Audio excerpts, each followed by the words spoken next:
And then pretty soon it was like, well, get my weight over here, move the foot. Okay, now I'm balanced. And I went a ½ inch, but then a ½ inch becomes a ½ inch, becomes a ½ inch. Now that's width. Then we also talk about depth. So I tell people, lower your center of gravity. Keep lowering your center of gravity.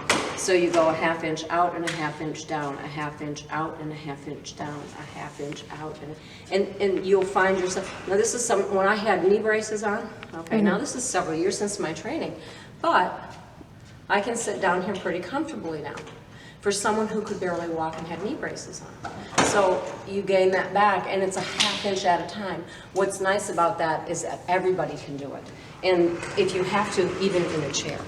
So in a chair, we do the same thing. We work a ½ inch, a ½ inch, a ½ inch, but always with a good upright posture. That space allows you then to move the hands through. So you reach and you're moving down a little further. So look what's happening to my spine. I mean, my whole body, I'm learning to flow that. And then just relax. When we relax, we get a little bit further and a little bit further and a little bit further. So it doesn't matter if I stand or sit, I can still move.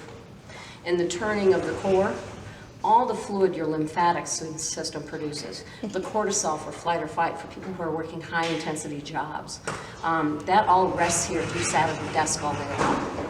So even sitting down and moving through the postures we did, or standing up, getting all of that to flow away from the heart, that's what reduces heart disease, all of those things that are all right here in the core, keeping all of that fluid so you don't get inflammation, that arrests our knees, we get arthritis as we get older. So all of those things we learned that you slow the progression.